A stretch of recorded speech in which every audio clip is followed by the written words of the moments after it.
Mina besilo siyakhulela emakhosini. Angikusho-ke lokhu ukuthi njengoba silana siyinkosi yasemadungeni phakathi kwethu, iyona ehola iqembu lomkhonto wesizwe ePhalamende, iwuphathi leader womkhonto wesizwe ePhalamende. Into-ke esihlanganisile namhlanje esifuthayo ukuthi kwenele brief kancane ngaphambi kokuthi niqale umcimbi lona ukuthi inkosi lokukhona izolalela iy'nkinga ezikhona ezibhekene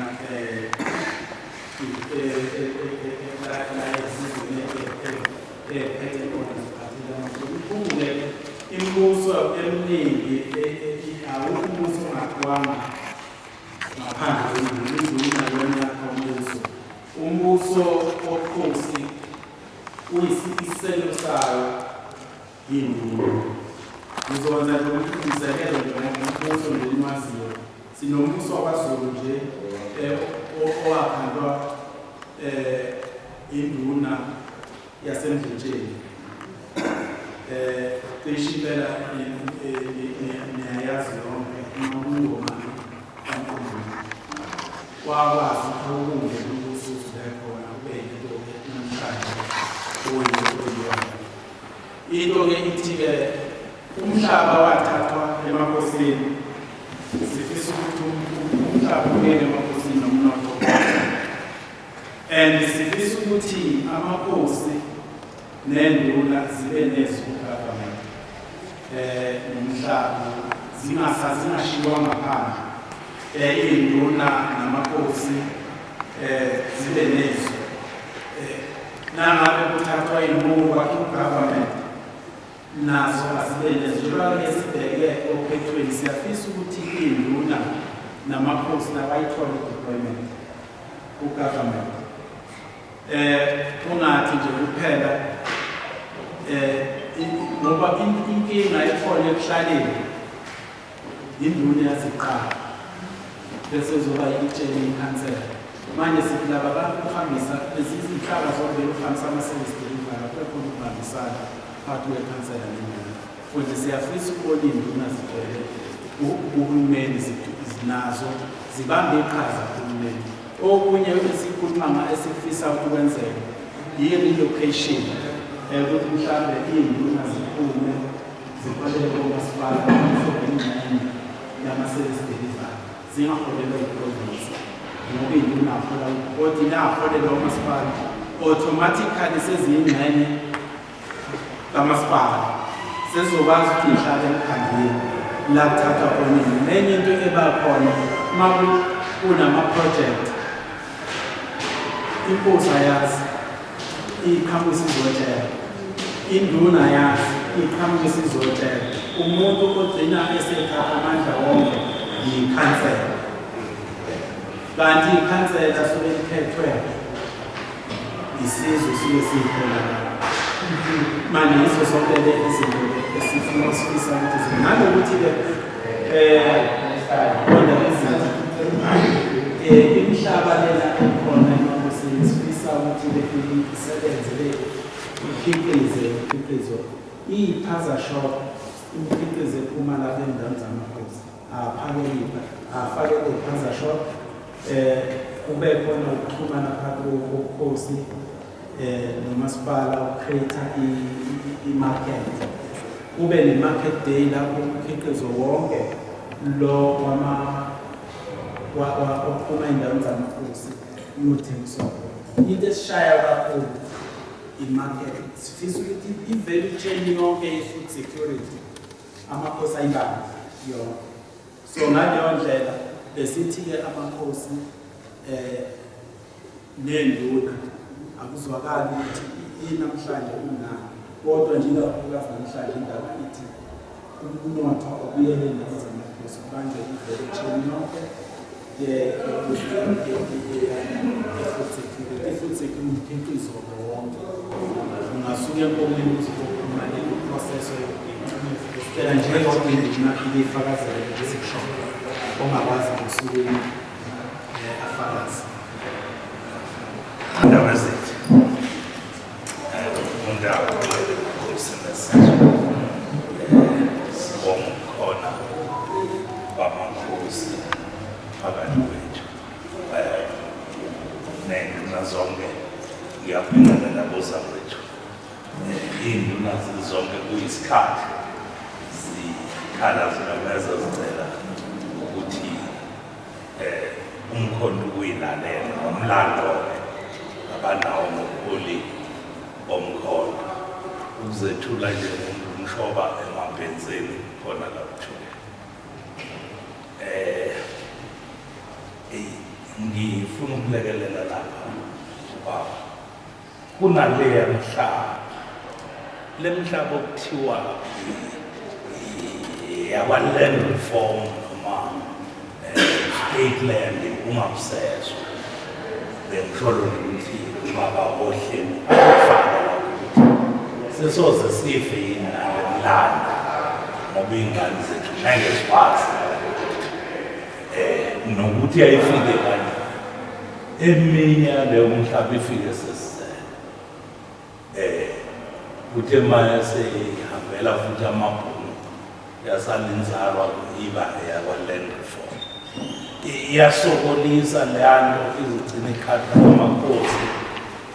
yenze nemingcele ingabi sesimeni bese amakhosi exokozela asithandi-ke lokuba uma kuxokozela obaba sizawulimala thina ingane bekuede nje lokhu baba bakushilo ukuthi hayi amakhosi mahambe bakuzwile lokhu loya mhlaba okuthiwa aba-land reform unonile usondile thina kodwa manje awusebenziseki ngokugcina ungesiwa muntu okuningi-ke hayi bona engathi ngikhavekile indaba ezithi sibonge isizwe senkosi bengizocela inkosi yasemadungeni isho nje umbala sesithi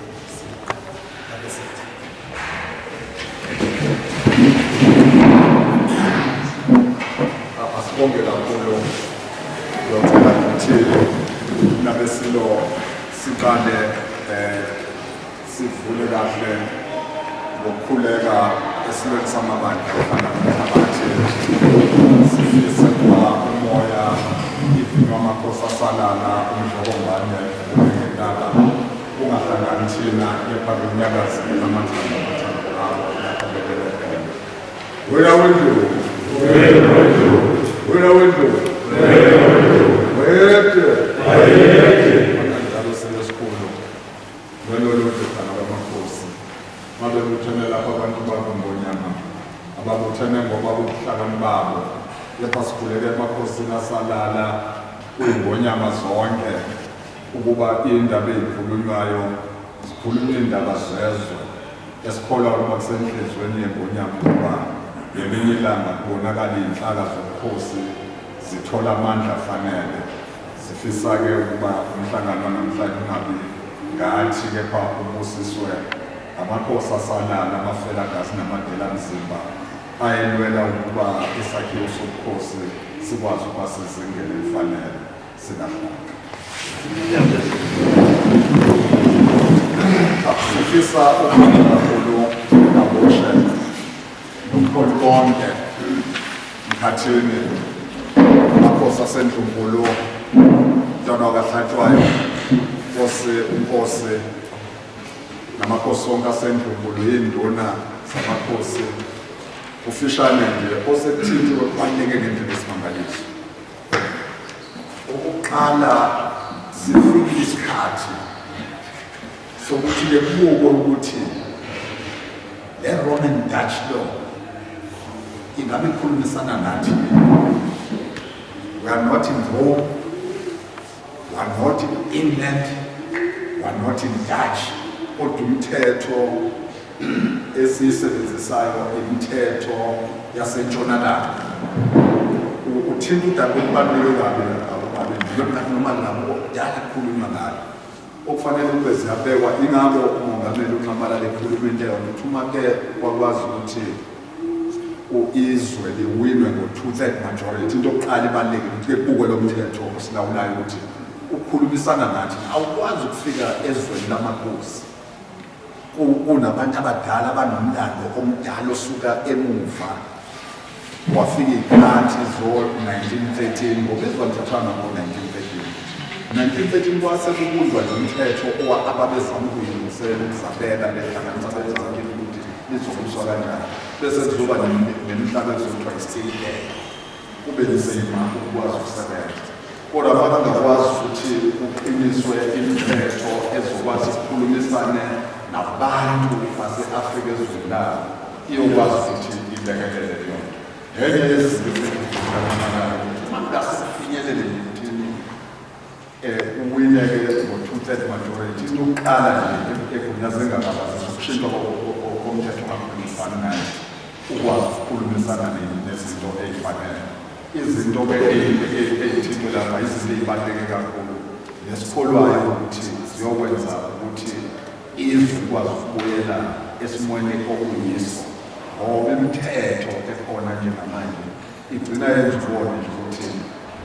ukuthiwe amakhosi awayeyohlala nabesilo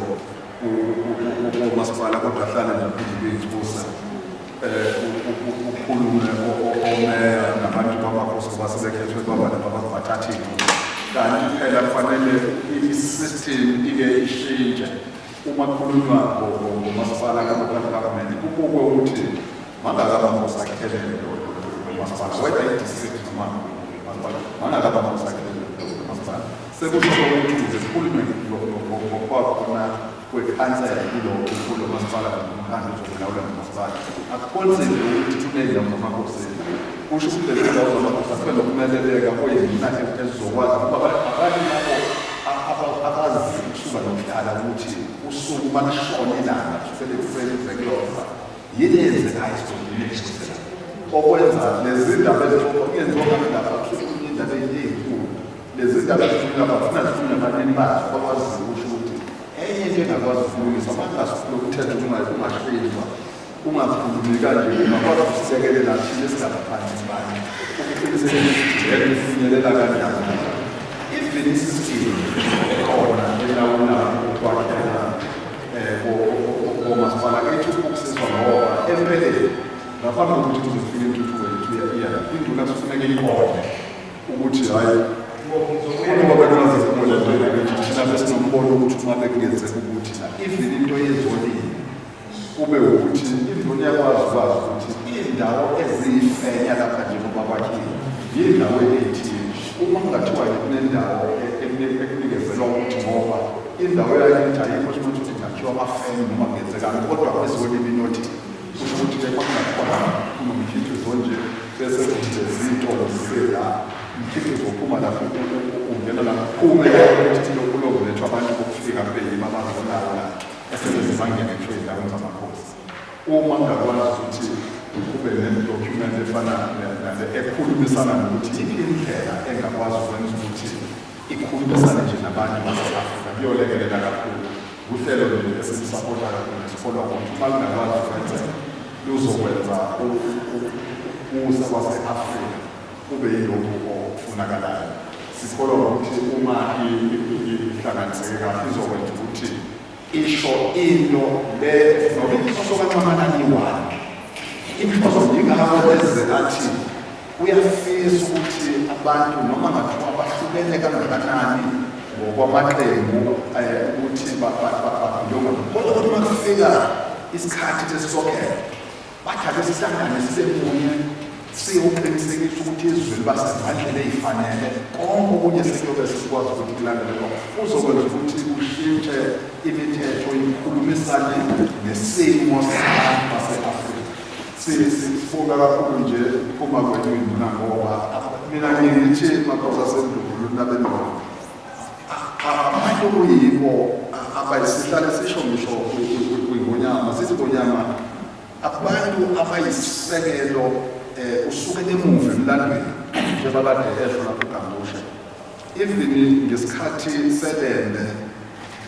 uma ulalele ubona abantu bokudide kanje ilembe laliphethe umbuso naka kwabashawa imithetho ukwakhiwa imithetho eyayikwazi ukukhulumisana nesimo siphila kwabantu e-Afrika engafundisi umuntu eyenza ukuthi intuthuko esikuke into yamanzi inkinga namhlanje yenza sibe nengqinamba engaka lapho indawo zasemakhaya kunzima ukufaka amanzi sisetshenziswa isystem engakhulumisani nathi uyafikelela lapho sinemifula emikhulu engashisika nehlobo okufanele njalo phansi nezinto zokwazi ukushintsha yabona lapha kuphela sibuko manje ngaphathi kukhandwe yonke into ikwazi ukwenza njalo kube nendlela yokuhluza amanzi aphakele zonke lezi zinto azophakela endaweni ethi ahambisane namanzi aqhamuke endaweni yenkosi ethile kube nalolo hlelo ngoba yibona ukusho lento esho ukuthi imali ayikho ukuthi idliwa efanele lezihlala amalanga sizwihlola nje manje komandla commission ukuthi kanti kube imali engake khona uma kungathiwa bekubuyiselwa lamandla lapha phansi akwazi ukuthi abantu beyiba abalawula lezi zinto mhlawumbe kubukwe nje lethi kuzokwakhiwa umgwaqo la abantu bekuzeke bahluleke phela bazayo kufanele kube lento exakile clear kusuka kunoma umthetho eshoyo ukuthi uma kunento ethi kunenkwali engaphakathi ezothathwa la isho uthini abantu abakhele leso sizwe babenefitha ngoba akukho ekuthiwa yilawula umthetho kube clear ukuthi nazi njengamanye lezi zinto azikwazi ukwenzeka kube lezi ey'lawulayo ukuthi uma kunendlela yokuthi amathuba angakwazi ukwenzeka uhlala lezi zokuvakasha kube ney'ndawo ezikwazi ukukhulumisana kuhlale phansi unganibona ukuthi iphi indlela engathuthukisa le ndawo enkulu cha thina lapha sinothengeza ukuvakasha uma kungenziwa lokhu kwenziwe lokhu ikhandwe lokhu iye kokwakha umthetho olawula indlela yokukhulisa umnotho endaweni enhloko ekwazi ukuthi ngeke ngabakwenye izwe ekhathayo ngibuza umbuzo sengikhulutha yiwo lezwe lana ingane eno-18 years uyifica ihamba nge-Range Rover basichazela-ke nge-system yakhona esikakhona lusozokubusi bakhona culture yakhona ithi zaba njengane iba yingxenye yawo umnotho okhuliswa kulelo zwe uma kungakwazi ukuthi kukhandwe indlela yokuphila isystem ekhulumisana nokuphila kwesintu nanso into esenhlosweni kaNomanda nazo isikhathi ufisa ukubona abantu beyingxenye yabo konke okuwumnotho ezweni nasemhlabeni abakuyo uma ke kokwazi kwenzeka kanjalo khona nje inqubo yakhona isho njalo ithi yonke into izwe li-desert ngendlela esimangaliso ongazi kodwa ungayibona into eyenzeka khona ngoba bathi akushiwo ukuthi noma ngabe yini ingena izolandela ngokwemigudu amasiko nenqubo yakhona kusuka phansi ey'lawulayo izwe zinto umthetho oshawayo usukela lapho ukhulumisana nokuphila kwabantu so uma singafika kulezo zimo ey'njalo kuyobe sesibange sifisa ukuthi sengathithi bekungathi uma kwenziwa inhleloma iyona nto eyosilekelela neyokwenza ukuthi ukwazi ukwenza izwe liphile ngendlela eyokwenza ukuthi ingane ekhulayo ikwazi esikhule nethina sazi ukuthi izwi lingake ekhaya akubi kubili masikhula sikhule uzutshela ukuthi uyayiphahla ngoba wawuyiphahla ma uzothi kukhona into eshoyo ukuthi inqubo yokuphila neyokwenza ukuthi ukwazi ukukhula isho ukuthi nazi izinto eziyokwenza unomnotho akufuyiwe ngoba lento esenza abanye kuthole ngathi abelungu kwakusedaliwe ukuthi iy'nkomo eziyoba zinhle kuyobe zabelungu hayi ngoba kunjalo yilento ekade isho ukuthi kumele ukuthi uma kufika kufanele kubuyisele khona umhlaba bese kuthiwa i-state land kubekwe imbono kanti uma kuzohlalwa phansi iy'nduna zikwazi ukuthi lesikudini sinabanumzana abaney'nkomo ey'ngako kusho ukuthi umnumzane baney'nkomo eziwu-15 omunye eziwu-5 omunye eziwu-10 kusho ukuthi le y'nkomo mayihlanganiswa kule mizi engaka siney'nkomo ey'ngaka kwenziwa kanjani ukuthi kuqalwe phansi bahlanganise bakhande into ethi senza kanjani ukuthi lezi y'nkomo esinazo zikwazi ukusikhandela umnotho endaweni esikuzo kuyaziwa ngesikhathi esithile endaweni ethile esigodini esithile kuba nendawo elawulwa abantu bakhona bendawo ekhulumisana nesimo nempilo nenqubo yabo ukuze ikwazi ukuphila lezo y'nhlelo ey'njalo esifuna usibonakala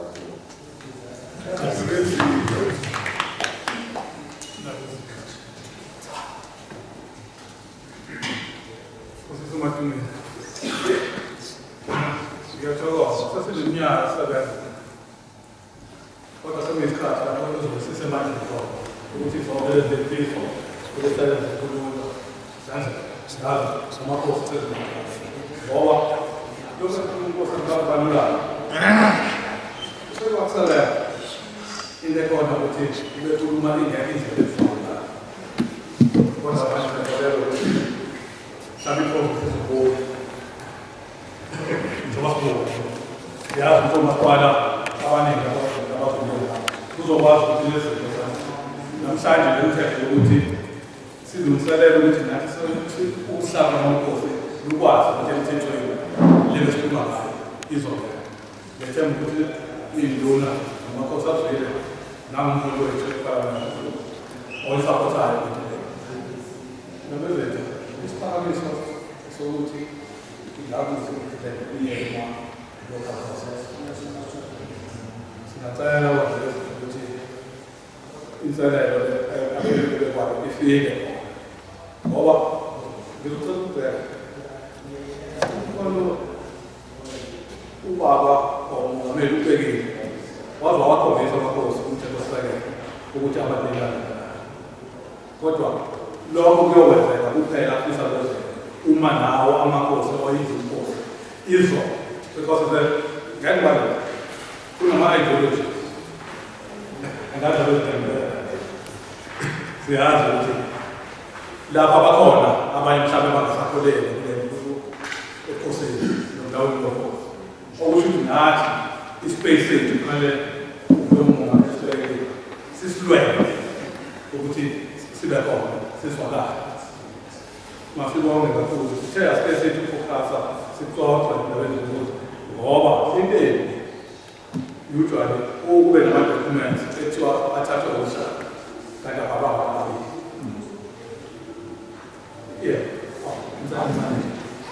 bese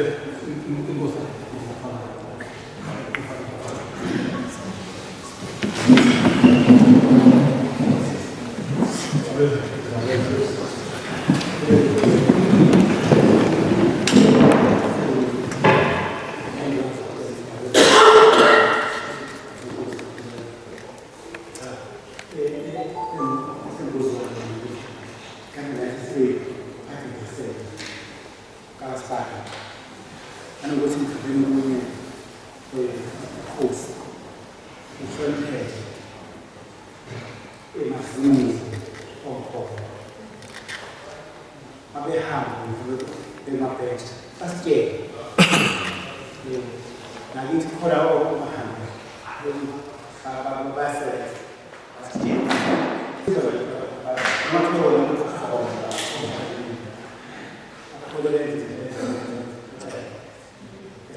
kwama-condition lawo osukuhlala khona.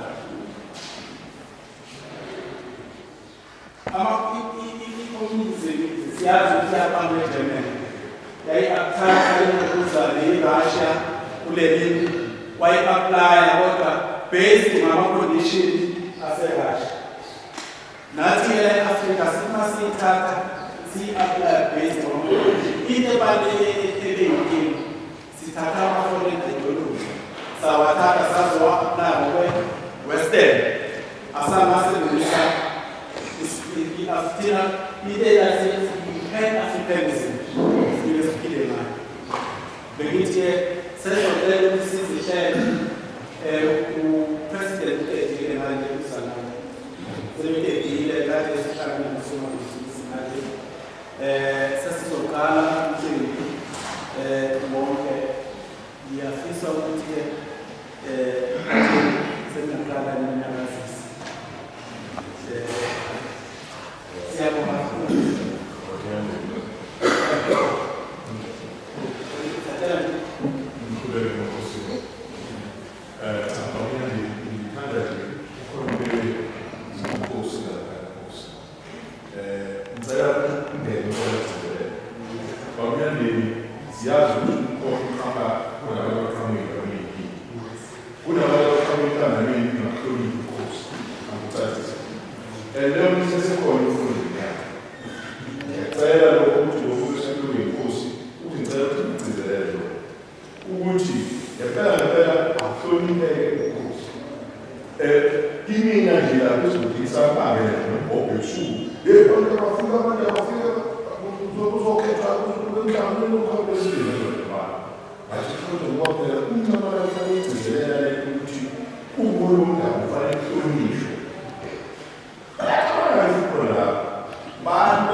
So, then we get ayingene ngile osokuliphi kabisa uthi into oyibhayisana akwazi ukuthi khona inkosi akwazi ukuthi induna uma lezibiza nehlangana aqala babike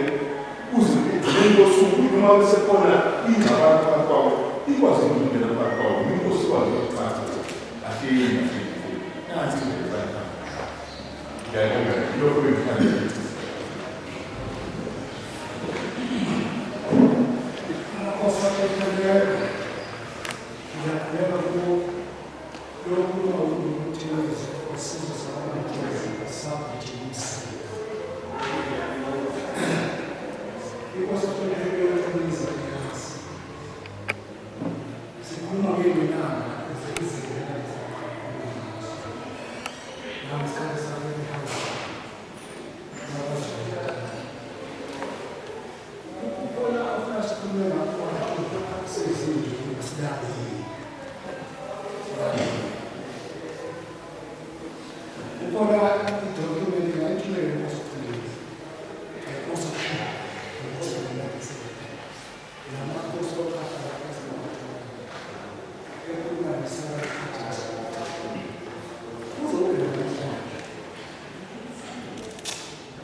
siyafuna ukubuza uqhubekayo njengokuthi uphumele sokakhulu kusikhangisa ziningi imali efuna kodwa bashiye ukwenza inkonzo wesizwe ukhona induna owafika la umfundisi uthula sizodinga azothi ashintshe amagama. It is the main problem. Bawashintsha abanye bawasebenza ngakhona. Yebo ngiyafika khona la masayensi iyadidata iyafaka. Lezo zinto zasanje ayikho. Njengoba inkosi lomabhasela sisebenzela kakhulu. Nawe sithi ungangeke vele nalaba iy'ngonyama ezinye zasemhlabeni. Uyena nje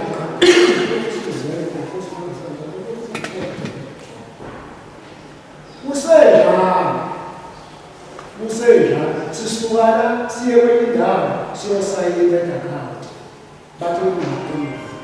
bathi ngesebenzi zikahulumeni sezenzela i-account nabakosa benzela i-account osithathayo kwaze kufika ithuba sizophezulu ukuthola sizo kukhona amakhosi agugushayo abemana acebana ngoba njengoba kukhona nje ngamaqembu anaye angenayo amaqembu athile besingasicela ukuthi ilungu eyinkosi elibalekana ezwela ngoba isiphethe yakho savumelene lapha kusiqiniza ukuthi yebo uthatha iminyaka emithathu selobe iduni isikhathi eside mina kwakuthiwa sithengisela qolo kwakuthiwa asitawulisa abantu sikwazi kakhulu umnumzana uZuma owasiholele usekretary commission yilokho bekuphethe ngiyahlupeka noma izwe lami liseceleni angithanda ukuthi ngizwe abantu abanye abazange yiphi imfimbo esokhuluma ngayo yilezi ezisibhedlela usuka abafana amabhodlana makosahlompelo nayo emgeni ethamba azemalekhomithi akholwa njengoba kubasasingane izinto ushatshona esikolotela ethi amakaze ekhuluma yonke ahlulwa manje ngokusiqinize sena ahlulwa nje nawo phila alima ngokweqelo nalowo muntu wasuke ekhuluma I have not tried to play so long time kompenyana ekhona ngingandile ngiyathokoza kakhulu kini lonke amakosi akhona nezinduna zethu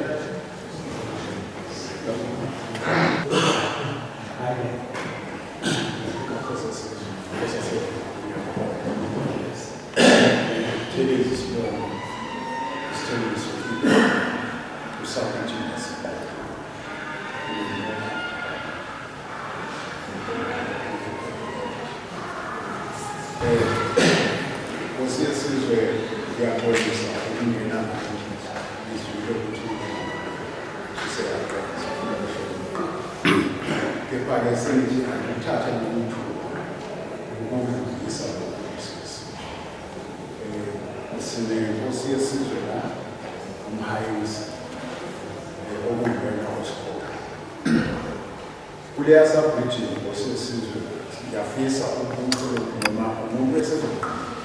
kodwa ngicabanga ukuthi umlayezo uzozwa ukhayisela kulokhu okushiwo ngosesizwe njengoba silapha ngosesizwe sinovalo ngoba ikakhulukazi ngoba sinohlobo lwabaholi olusikhona kwe-region yonke kusaphathi kodwa ngempela njengoba ngisho sesizwe obungasibo bokhosi lokukhonza abu-recognizwa ngempela unga-recognizwa umuntu uze abe nesipili sokuyi-aphotha yona inkosi azoyitshela ukuthi inani afuna yenzeke yena ngesingakani enkosini. 2, nkosi yesizwe angibeke ngithathe lokhu ukuthi kuloya mkhandlu waseNqunu sisemathubeni onke ukuthi singothatha kodwa kunezinto ezizoba yingqondo ngenxa yobuholi esinabo. Ebuholini esinabo kukhona ukuthi siyasebenza kanje kodwa akunaso isifiso sokuthi umkhonto wesizwe uthole le-outright majority because kuneyivumelwano nabanye ama-organization noma nenye i-organization eseceleni ukusebenza kwabo kuncike kulela enye i-organization ngenhlanhla noma ngebhala elikhulu umuntu loba ingxenye yomunye umhlaba lapho khona omunye umholi akubeka wakucacisa ukuthi yena usenesivumelwano naleyo political party ethize ukuthi masingena emkhandlwini wasenkokhulezo umholi wesizwe kube khona ukusebenzisana. That was long before the election campaign nge-respect. So-ke sinenkinga kakhulu baba siyafisa ukuthi mhlawumbe umholi bendawo siyazi ukuthi i-constitution imele nje kuba kumhlobo ozohlala kumhlobo okusobala ukuthi uma i-amend i-constitution yethu one kumele ukuthi yena as the president eze ngaphansi kwe-constitution yilokho bahlalele umhlobo kodwa uma ngabe thina esilidayo kuma-lower structures sikukhohlwa lokho angazi ukuthi kuzothini emholeni nakumphakathi kuwonke yileyo challenge enkulu esinayo ukuthi nje umkhandlu wasenkulu sisengcupheni yokuthi singawutholi uma siwuthola nokholo okukhona njengamanje inkinga yethu ukuthi kune-individual okuyiyona ezokusela umuntu sonke umasipala wasenkulu. Ngiyathokoza.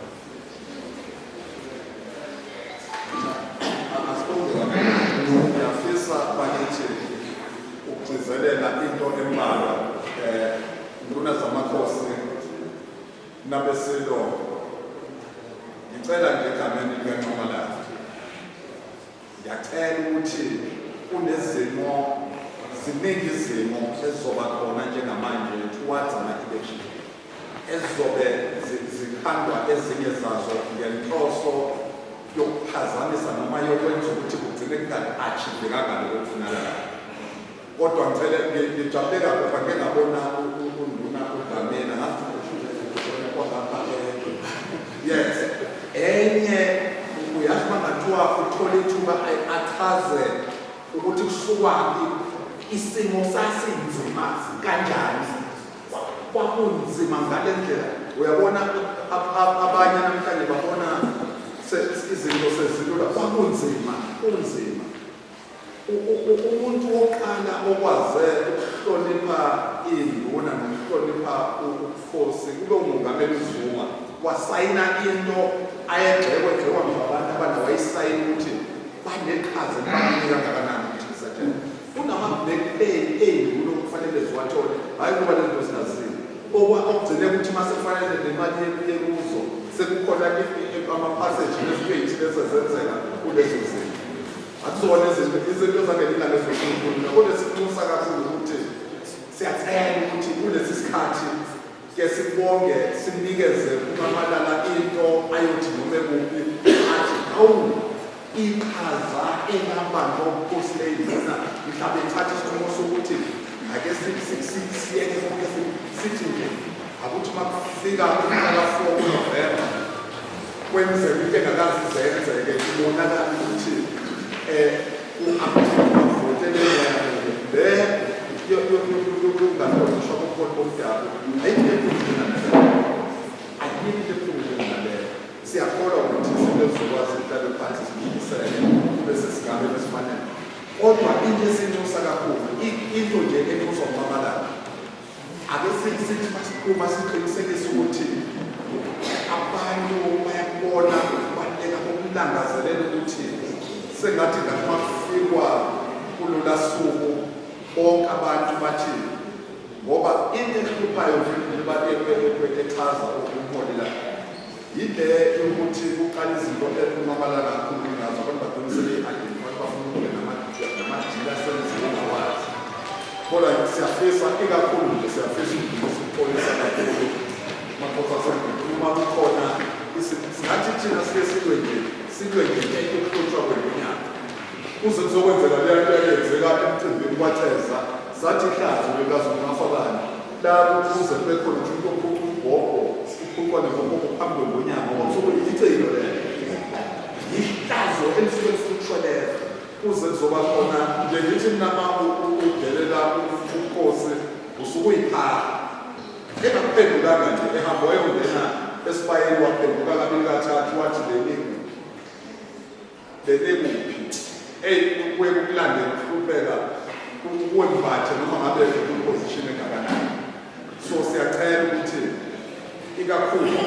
ake sinikeze present eyisimangaliso uMamalala athi uyalalela ezothiwa umasipala waseNquthu usuthathe wonke athi uyalalela uthuka abantu bathi besingalindele ukuthi kwenzekile izobe inikeza isithombe sokuthi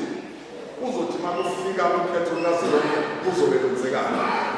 ake kube khona indlela yokuthi abantu kube nalento yokubumbana yokuhlangana ukuthatha isinqumo esisodwa sithi awunali ithuba lokuhlangana nabantu abamnyama bezobuyisana ubumbo kwabo ngoba ayikho into yosilekelela ngaphandle kokushintshwa kwayo yonke le mithetho yasentshonalanga lento lethintwa yinduna ebuhlungu wakwezwa ngezulu kuthiwe induna iyoze isayinelwe uPremier ngisho ngesikhathi samabhunu asikhulumele iqiniso ayikazenzeke induna impoka yinkosi emveni kwalokho kwenziwa into okhanyiswa amaphepha ngomnyango wakakhoktha komnyango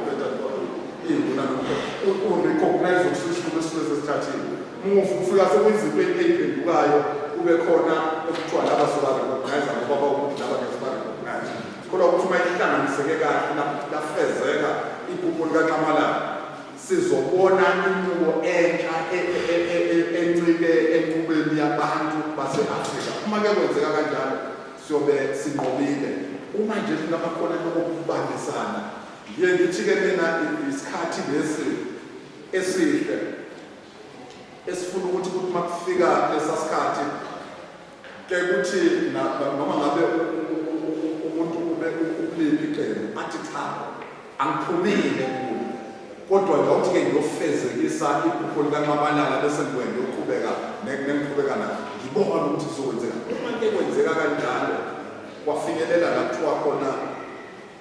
uyinwendle ngo-2/3 majority and yonke into yenza ukuthi uma kubukwa kulalelwa ngoba uzofika igabeni ngafuna kulalelwa yini efuna ukwenzeka yenziwe kanjani ukuze ihambisane nenqubo nesiko labantu ngoba ngisho ey'koleni kufuna kambe kube nokuhlala laxoxwa ukuthi into yenza ukuthi ingane ikhule inalento yokusensitizwa nje ikhule iqonda nesiko nenqubo nokuthanda izwe layo uma nje bekwakhanda imithetho enjalo kuyobe kuphelile lo mthetho okusakhulunywa ngayo womhlaba kuthiwe kuyofanele kube ungqongqoshe kazwelonke kodwa kukhulunywa ngemihlaba yamakhosi lapha kuthiwe kuyofanele ukukhonjwa abelungu akukho la kuthiwa kakhombe khona ithunakho zathi lo mhlaba wakhe kodwa masefuna umhlaba uyisele kubantu kuthiwe khomba abathulo okhokho bakho abafa ngo-1879 akulezi asekhona ngoba kade ahlala khona elinye kodwa ngisicela kwenyunity bekhona omunye siyakhona kumake sathi nje 2/3 majority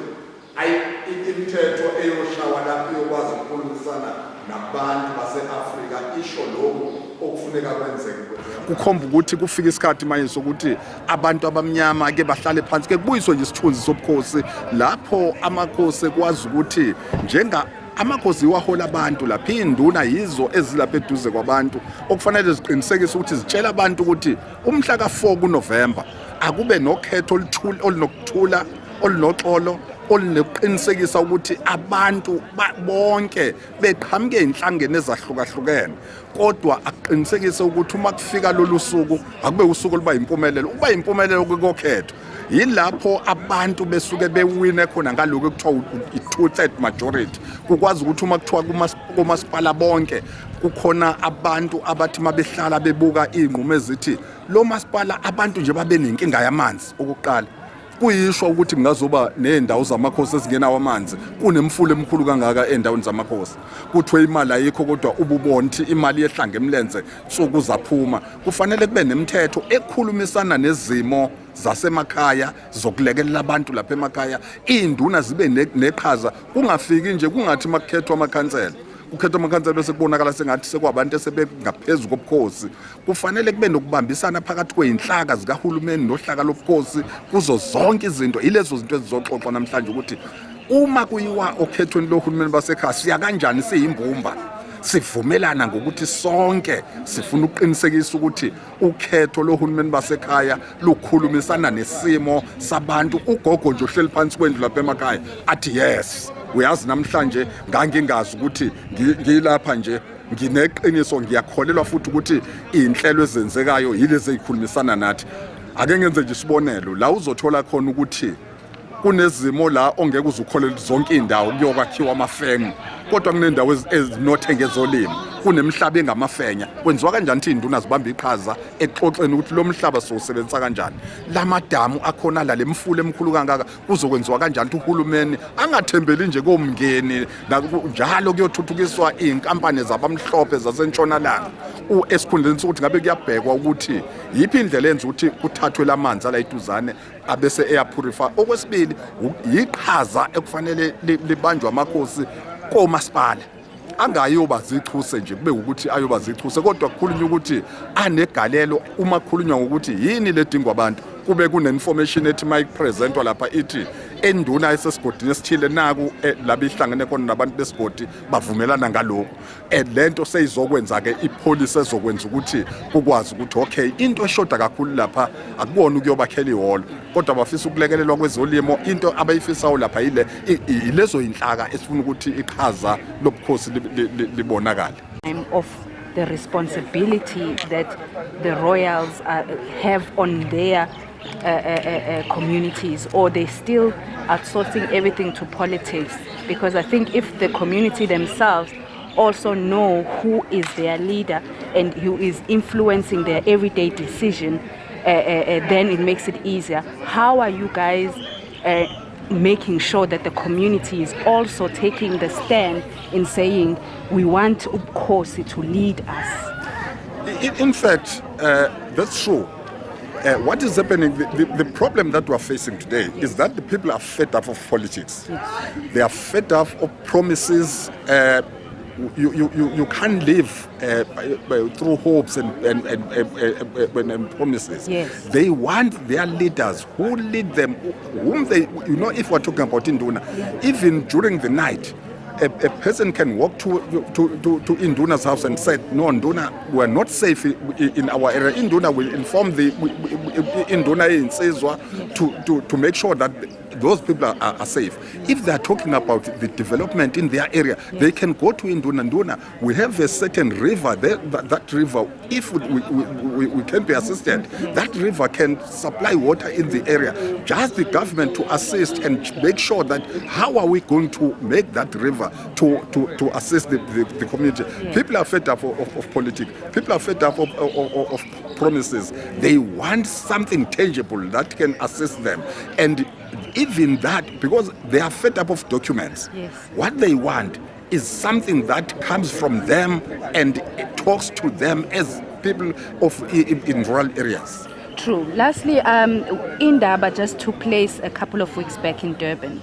And one of the analysis that I was privy to is that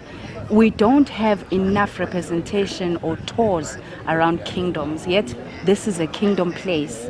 Does any chances or strategies involve tourism around the royals? And if so, what kind of tourism, if not the history, if not maybe the valleys and mountains that we have? Is that part of something that you guys are looking into welcoming people into your place as tours? Exactly. If we're talking about a rural development,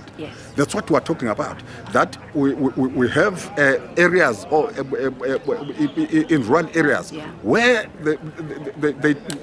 people don't need so much money in those. It's history of the people right there. We have royal palaces in our province. If you go to Enyogeni, we have Enyogeni Princet. You find that area a white elephant, because what was happening there is that we are too Eurocentric. Instead of looking at what is it that informed people who